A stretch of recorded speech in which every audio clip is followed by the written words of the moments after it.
ang iyang gugma hangtod sa kahangturan. Ang gugma sa Dios hangtod sa kahangturan. Ang inyong gugma kutob hangtod ra until further notice. Dahil gugma unta ka kung wa pa ko'y lagi makita na ay akong youth sa Surigao naghilak na sila tuloy kanak 11 years lang nag-ipon ngayon na itong bana our marriage is done. Ano lang kasayo, no? Our marriage is done. D-O-N-E. Ano lang kasayo? Sa makadagan, makadungog ko mga babae, wala, nagbulag nami sa akong bana, kaya nailaing, kaduhang bathala. Ang iyang gugma hangtod sa kahangturan, gugma sa Dios.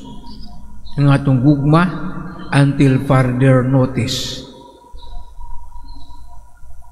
Ang ay natong pamalandungan na, daghantag mga rason nga ano magbulag.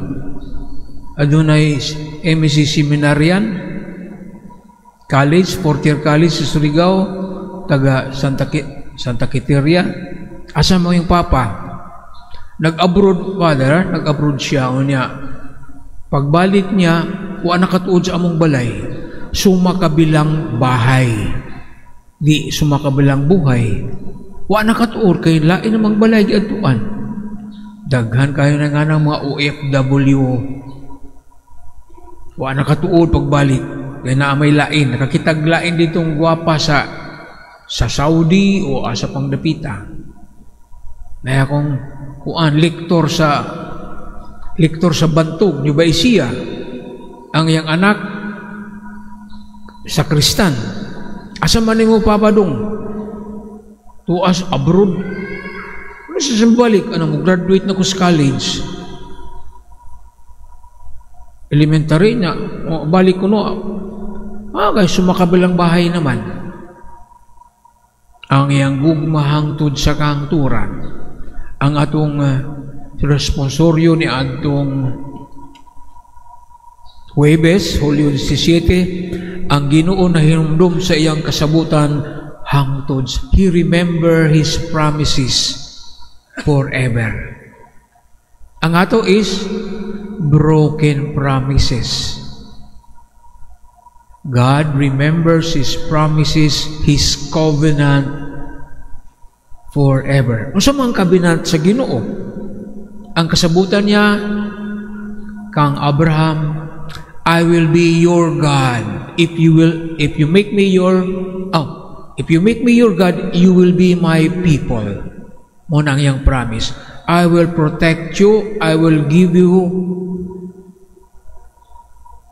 your needs if you make me as your God. You only worship me. Unlike the Egyptians, kadagan sila mga Diyos-Diyos. Ako lang ang angay ninyong simbahon. Kung kana inyong himuon, I will be your God.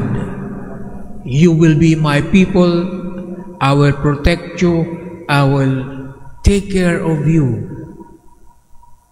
First reading, after 430 years, giluwas sa Ginoo ang mga Ehiptohanon gikan sa ilang pagkaulipon sa Ehipto. First reading, Exodus. Nganong 430 years man pa din? Takay balo plano sa Ginoo. Pero forever na. He remembers His promise. Even after 430 years. Mo man nagibutang din after 430 years dito sa pagkaulipon sa Ehipto, giluwas sa Ginoo ang iyang katawhan gikan sa dito sa Egypt, pinagi kang Moises because God remembers His promises forever and His love lasts forever. Do we keep our promises? or we break our promises because promises are made to be broken. Unya minguta, nothing lasts forever. But God's love lasts forever. Human love is until further notice. Inumduman nato na. Mabitaw adun natin mga pagbasa. We listen to the Word of God and we enriched by its message. Oo. Kanindot kayo ang iyang gugmahang tod sa kangturan. Mayroon ta, sana all. Familiar expression, sana all. Mayroong tag nga na sa nangatong gugma sa usag-usa forever. Pero may nga, nothing lasts forever except the love of God.